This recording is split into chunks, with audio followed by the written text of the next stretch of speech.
Episode 790 of Car Con Carne. I'm James Van Osdell, and Car Con Carne is sponsored by SopalSolar.com. So it's the beginning of November. Winter's on the way, and with winter brings horrible weather in the Midwest. It's never good, and that means now is the time to jump on getting those solar panels in motion. Get them on the roof of your home so that you are ready to start saving immediately. The second those things go on, you start saving money, and it costs nothing out of pocket. Get it going now. It's the beginning of November. Head into the holidays feeling confident that you're taking charge of your finances and you're improving the value of your home. Brent Sopel, former NHL player, former Chicago Blackhawk, is the guy who's going to help you. Sopel, S-O-P-E-L, solar.com. It's Car Con Carne. Let's eat in the car. It's Car Con Carne. And now here's the star of our show, James Van Osdell.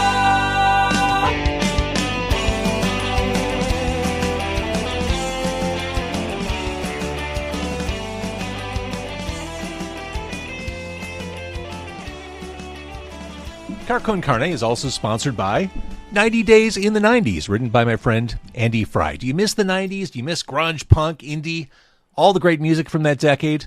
Well, what if you could time travel back there? Think about all the cool shows you could see, like the Pumpkins at Lounge Acts or Avalon. If you're planning a road trip for Thanksgiving, the holidays, the weeks to come, this is the book you want to be reading. 90 Days in the 90s, a rock and roll time travel story, the ultimate novel about the 90s and Chicago's music scene. Join record store owner Darby on her trip back to 90s Chicago as she jumps on the gray line and time travels back to her carefree 20s, soaking up all the pop culture, all the nostalgia. To learn more, go to 90daysinthe90s.com and get yourself a signed copy while there, or you can pick it up on Amazon or wherever you buy books. Now it's November. It really is. Now it's November, and I'm moving farther from those I love on Car Con Carne tonight. Three guys who make a lot of noise together. It's Alex, Xack, and Jake. It is the Linden Method, joining me from the remote studio. Yeah. Hi, hello. Hi. Nice to see and hear from you guys. Happening? Is this your practice space? Yes, It is. You can see my drum kit behind me. Yeah, there's the I drum love it. set. Very tastefully appointed, Thank you. suitable for rocking. Zach's an interior designer. In my spare time. This is probably long overdue. I think the first time we talked over email or whatever was like 6 years ago, but you guys were chugging along long before we first made our love connection. And I guess let's start there. I mean, you've been the Linden Method or together for well over a decade at this point. So why don't you walk me through some history? Yeah, we've actually been together for a while. TLM. I actually don't know.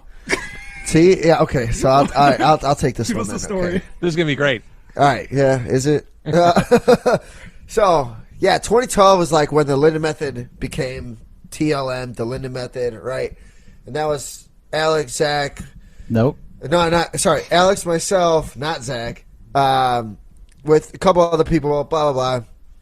But Alex and I have been together for a little longer than that, like 2009, 2008.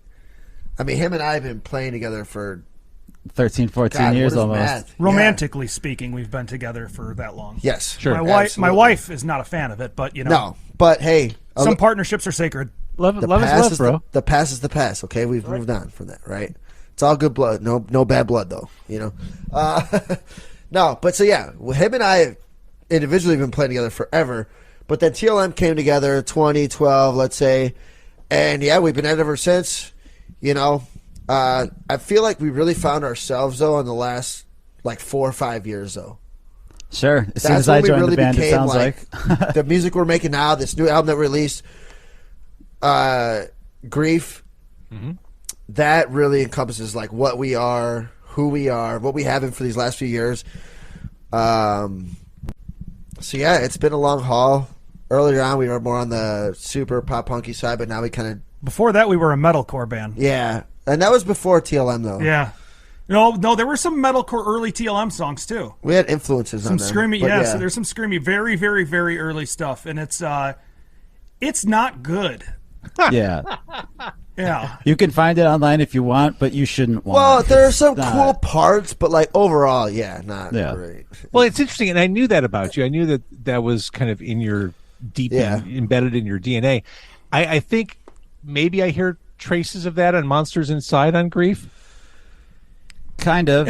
Some of the post-hardcore world, and that's kind of more a Xack's influence in the band. He's a post-hardcore. He'll tell you whether or not it's post-hardcore. He's a bit of a post-hardcore elitist. Yeah. I don't mean to be. I just have very passionate feelings about this topic. At the desk that we're sitting at, there's literally a cartoon sitting up here about him being that. My girlfriend drew. It's very good. You got to stand for something. Yeah. You got to own a position. Yeah. You're the post-hardcore guy. Yeah. I mean, the only thing I've ever believed in is punk rock, and what is post-hardcore if not the next evolution? So, all right. So explain for our listeners who may not know, what is post-hardcore? Take that, Zach. that would be it's literally a genre of music that was born out of hardcore punk that took a lot of the aggression and the ideology towards it and expanded it beyond just being loud and fast and incorporated, dynamic to it and just really experimented with it the same way that like post-punk did in the 80s and that like post-rock does to this day. What's the difference between post-punk and what's the other one? Post-rock? Post-hardcore? Post-rock? Yeah, any of those. Post-punk is what a lot of people think of as new wave. It's like goth stuff. It's your Joy Division. It's your Stuff everyone loves. Talking Heads, stuff like that. That's great. And then post-hardcore just has screaming vocals. Then what's post-punk? What's a band? Like Joy Division or the Talking Heads. That was Really? Yeah. Okay. It's a genre that a lot of people know that don't realize that that's what it should be classified as. I'd call it rock and roll. I call everything rock and roll. It's Everything's rock easier. and roll. We're going to publish a flow chart, kind of tracing the lineage of all these different directions to go along as a companion piece. That meme, This episode. that meme I of Charlie love Day. that. Meme of Charlie Day, like Yeah, smoking a cigarette with all Think of the the fucking... background like this is what it is. It is a Zach deep rabbit music. hole. Yeah. But this is the nerdiest thing I'm going to say to you guys, and you just kind of tapped into something unintentionally from my deep radio past. Are those RE20s you're holding up? They sure are. Sure are. We used to have an engineer back at QN01 a million years ago who's like would defend RE20s to the death. Those were his mics, and we all had to learn how important they were to the overall broadcasting process. Is that the Shure SM7B? Indeed, it is. That's what I've got. You want to have nerdy conversations, you're in the right place, my friend. Clearly, the Linden Method is the hookup. So Grief is the new album. We've teased this, the new album. I want to talk a little bit about it because it is really good, and I think you have hit your stride with this. Thank you. It opens up with the longest song on the album, and a song that really, I think, sets the table for the rest of what follows. Is this thing even on? Cool tempo changes. Talk to me about this song. Yeah, so the song, I don't remember where it was written. This was the seventh song that we wrote that was for written it. for the album. Yeah, we write songs and numbers, and then we give them names after. Yeah, Typical. Yeah. song 7. Yeah, I get that. But when we started writing the album, we didn't have much of a concept. We were just writing to write, and if we liked a song, then it stuck around, and if not, then we got tossed. And then somewhere in the fourth, fifth song, we started really developing an arch for what we were trying to accomplish, and the idea, really, that we wanted to make meaning for the album, and that was figured out, part of the way through, like, what are these songs about? What are we trying to tell? What's our story here? And we noticed that my lyrics were all conveying different aspects of grief.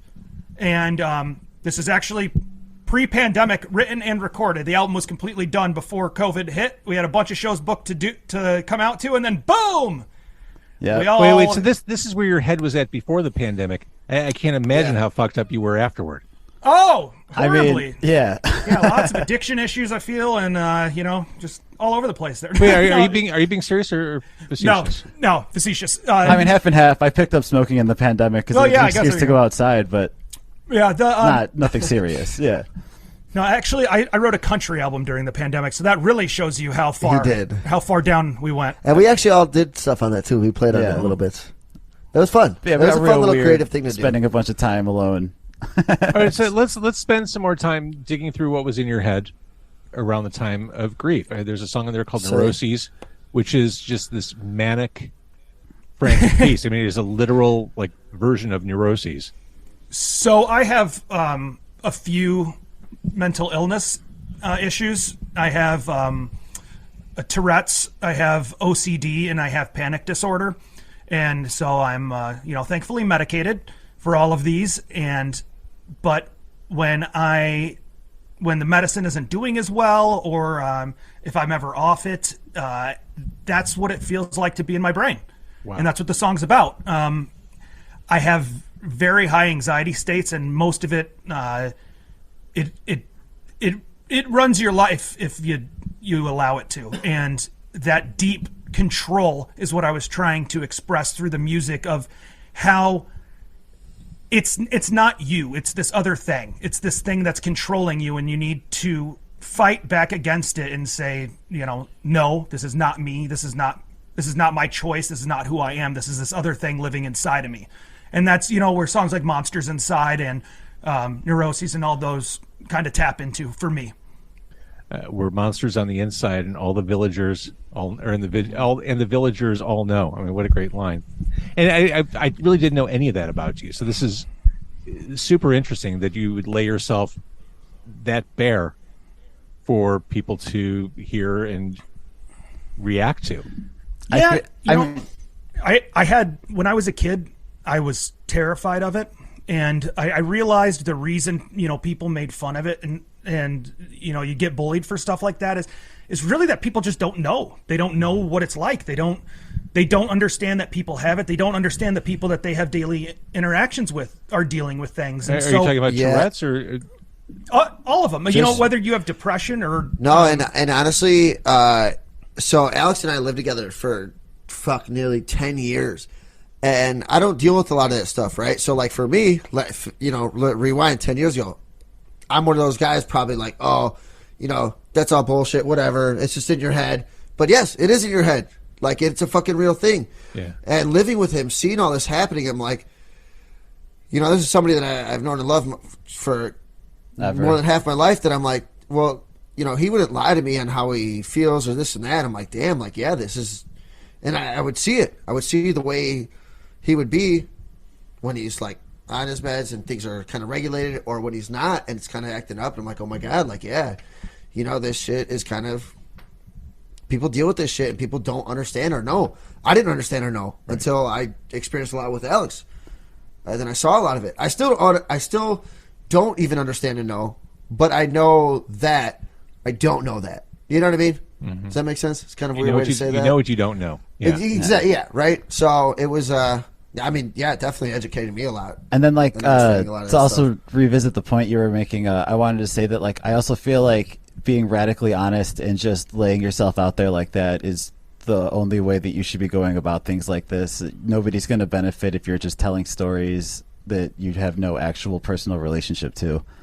And so I feel like something like this, where we're really putting something raw out there, I think just translates better. It's more honest. It's a better way to be. Yeah. With the lyric writing, I've always been into poetry. I've always written, even in college, I took free writing classes. And so they allowed me to really have freedom with a lot of the lyrics. And I come to them with ideas and present to them. And, they kind of help me make decisions, but they've granted me that creative freedom in that category.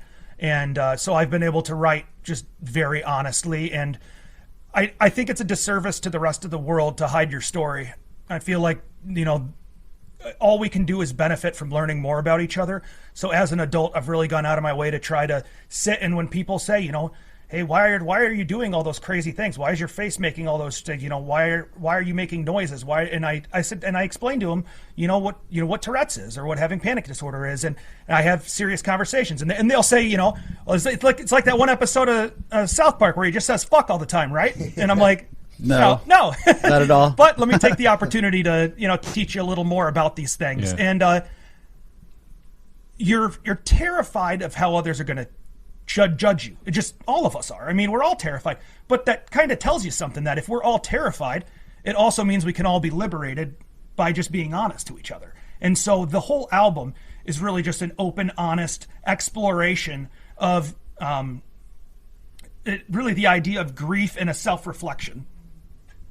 I love it. And I mentioned November indirectly at the beginning of our conversation, which is a song you led with from the album. I mean, really, if there is a more challenging month for mental health as the weather goes shitty and we're heading into the holidays, I don't know what it is. And now it's I don't know if November. February exists. February exists, but there's a glimmer of hope because spring's right behind it. I mean, for a lot of people, heading into the holidays is an emotionally crushing period, and just it's a high stress period. Coming from radio, that's when everyone got fired. November's tricky, and I think you kind of encapsulate that on this song. Well, in that song, Are you going to share with him what it's about? yeah, I'm going to share what it's about because it's literally a fuck about me. I didn't tell him until I just literally- okay, so funny fact, I just found this out like recently in like what, the last 2-3 months, and we wrote I think this it was shit- right before my wedding. We wrote this like 2 years ago. Yep. Just found this out. The song was about me because last couple years, first time I've ever dealt with any depression shit, like seasonal, really. Again, coming Seasonal to these winter affective months. disorder, yeah. You know, it started fucking me up, and like at first I was just like, I'm just being lazy. But then like the next year, same thing again. I'm like, you know, summers I'm out and about, I'm high energy, everything. And then like I plummeted, right? This is actually the first year that I'm like catching it early on. I'm like, dude, let's get a hold of this. We're good. We're still gonna have to deal with it, but let's deal with it in the right way now that you're aware of what you're going through, right? Because knowledge is power. Yeah, right. But yeah, so he just told me the other month that like it was kind of about me. And I listened to the lyrics. I'm like, holy fuck, yeah, that was those months that I was like, I lost my passion for everything. That's actually when we were going in the studio to record Grief. Leading up to it, I was excited, but I didn't care. I had no passion. I had no drive, no nothing. Once we were in the studio, I'm like, yep, this is awesome, love it. Like everything was there, 100%, right? So Once it started going, but do you remember that first day? But- He was actually really bogged dude, down that first just day. like couldn't. Yeah. Yep, I wasn't there mentally, everything, and it affects more than just that because I walked into something that I was so excited about. Didn't really get. It's not that I didn't give a fuck, but it was just like I didn't have that like full on 100% Right. effort to go. Once we got going, it was different. It changed what we were going through, but what led up to that was leading into these months that I didn't want to practice. I didn't want to play. Other things in my life too, work, relationships, all of that. Holidays coming up, didn't really care about it. Family. Again, I'm not saying I don't care about these things. I'm just saying like because of all that, it was like I just No, I don't yeah, have it when in you're me right going now. through it, it's tough. You know, I was going through it, and that sucked. And the lesson here, how great is it that you have each other as a support system? How important is it that you're able Absolutely. to verbalize this stuff with each other? Yeah. Oh, yeah. Having brothers and sisters like this, like these bonds that you have that are, beyond any sort of friendship that, I just got married to my beautiful wife, Juanita. Hi, Juanita.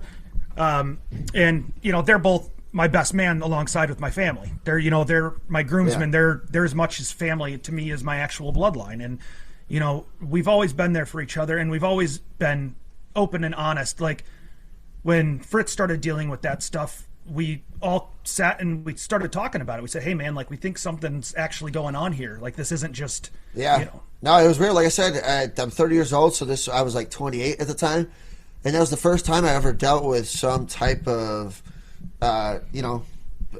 mental issue. Right? I've never had that before.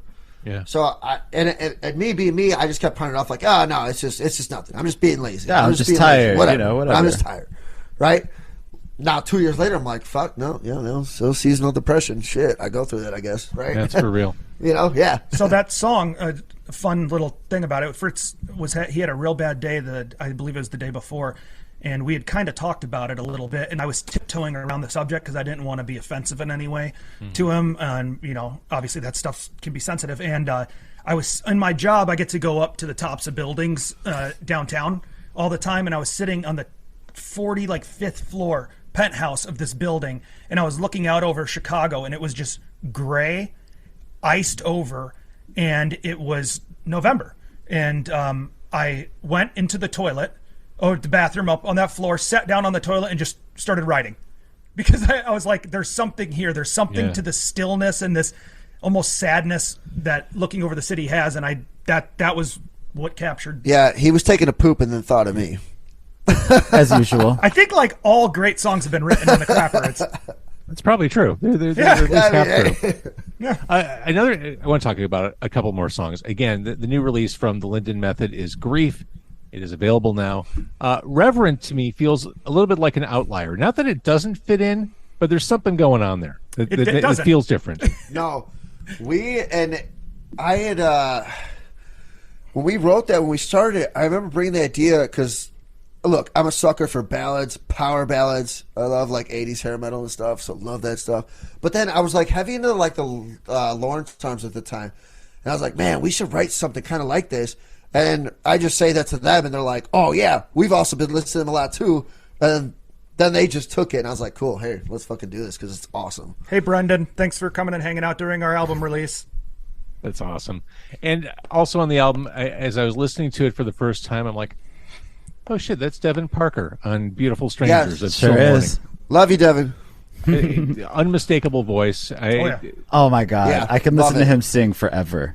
One of the nicest, most talented dudes in the scene. Yeah. Period. Full stop. So that must have been fun to put together. That was great. Oh, yeah.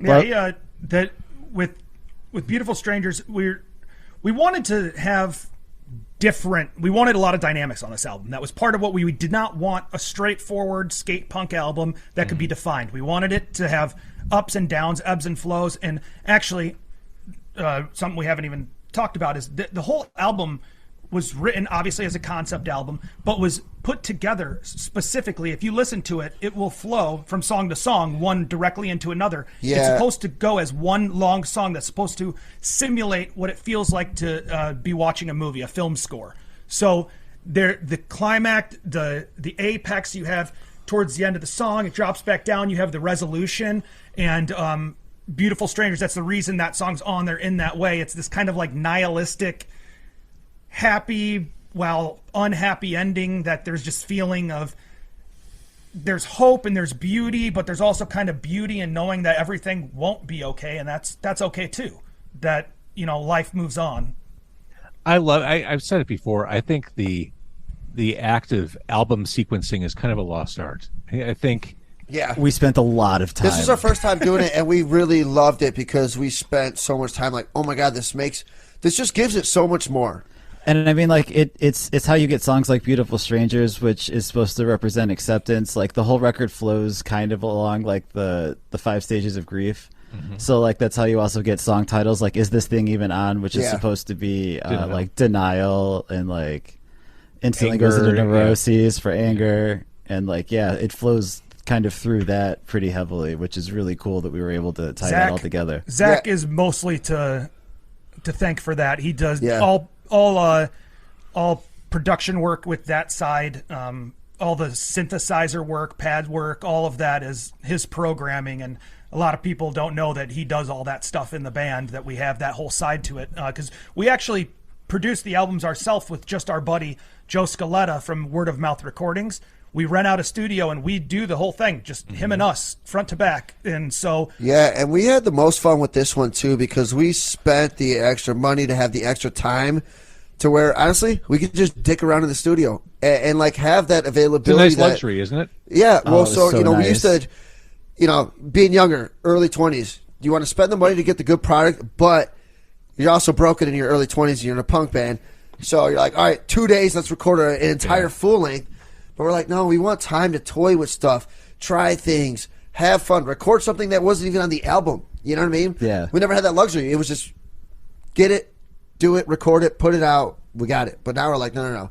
Let's spend the time where we were already doing so much more for this record than we've done before. We're like, let's keep it going. I love it. And again, the result is Grief.